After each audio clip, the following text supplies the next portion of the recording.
Problems. Hej og velkommen til vores præsentation om vand. Problemstilling. Det er vores problemstilling. Der har vi fokus på drikkevand, og vi har valgt at undersøge drikkevandet og drikkevandets problemer i Danmark. Hvordan kan vi sikre vores grundvand i fremtiden? Vandets kredsløb. Det er en tegning af vandets kredsløb, og det starter med, at solens energi gør sådan så, at havet fordamper, så bliver det til skyer, og så falder der nedbør, og noget af det nedbør, noget af det vil komme ud i havet, og noget vil komme ud i åer og floder, men noget af det vil så også sive ned i jorden, og det er så vores grundvand.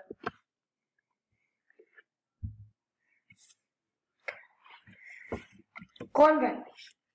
Når der falder nedbør, så vil en del af vandet falde over i haver, åer, floder osv. Men en del af det, der ikke vil falde, vil gå ned i undergrunden. Grundvand er vores drikkevand. Det hentes op fra undergrunden, og så kommer det op til et rensningsanlæg, hvor det bliver renset, og så er det klar til at blive drukket. Er vores grundvand sikret i fremtiden?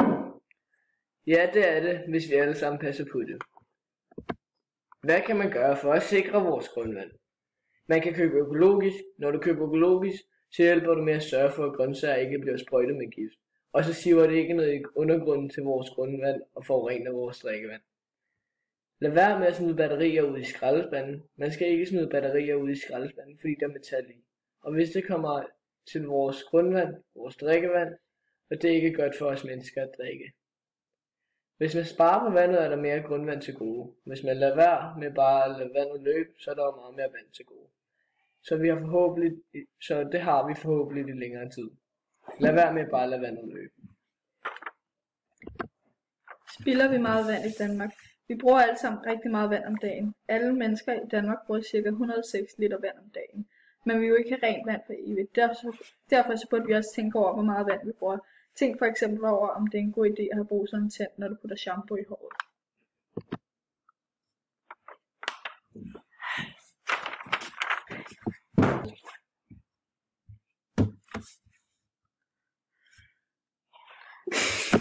Passe på vores grundvand. Vi er alle sammen med til at passe på vores grundvand. Derfor, så hvis vi alle sammen hjælper til med at passe på, at har vi det også i længere tid. Men hvordan kan man passe på vores grundvand? Vores rene grundvand trues fra 3 sider. Nedsivning, forurening for frigivelse af stoffer til grundvandet fra jordlagene. Saltvand kan være et problem, for hvis man pumper det op for tæt ved kysten, så kan man trække saltvand ind i grundvandsmagasinet. Hvis grundvandsspejler sænkes, kan der komme luft til nogle jordlag, som ikke er vant til at blive udsat for luft. Det kan frigive stoffer, som f.eks. nikkel, som findes i jordlagene. Hvordan laver man rent vand?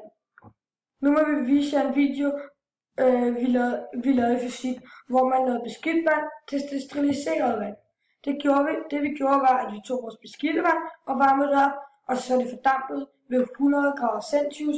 Fordampningen kom ned i et rør, der lå i et glas fyldt med isterninger, som køler dampen af, så det bliver koldt. Dog ikke så koldt, så det fryser til is. Hvis det skal fungere optimalt, så skal den være tæt.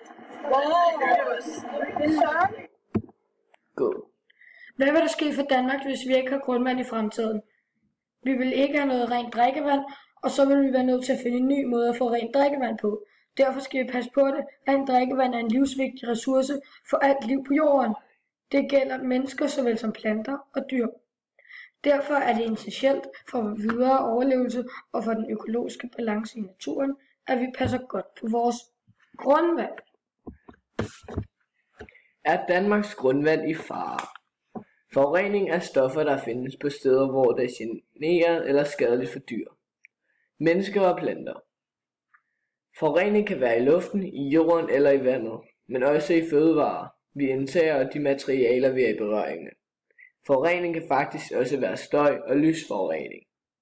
For at sikre rent drikkevand hele året i Danmark, arbejder staten, kommunerne, vandværkerne sammen, når vandforsyningen skal planlægges. Staten hjælper kommunerne med at lede efter gode grundvandsmagasiner, hvor de enkelte vandværker kan hente drikkevandet fra. Kommunerne hjælper vandværkerne med at sikre en god kvalitet på vandet. Hvad er forurening? Støj. Skru så ned, siger vores forældre tit, hvis man har fået skruet for højt op på fjernsynet eller musikken. Støj er faktisk en slags forurening. Hvis en håndværker er i gang med at bryde asfalten op med en boremaskine eller en anden stor maskine, så kommer der rigtig meget larm. Man kan risikere at blive mere syg end normalt, hvis man udsættes for vedvarende støj. Lys. Lys er også en slags forurening. Astronomer betragter til tider lys som forurening. Lysforurening slår måske ikke ligefrem planter, dyr eller mennesker ihjel, men den kan være generende og mindske livskvaliteten. Forurening kan være nogle helt basale hverdagsting. Begrebet forurening er altså et bredt emne. Skal vi til at spare på vores drikkevand? Det kan vi blive nødt til.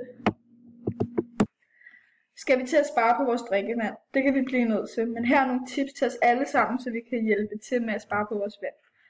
Når du er i bad, kan du spare på vandet, hvis du tager et kort brugsbad i stedet for et karbad, sparer du typisk over 100 liter vand.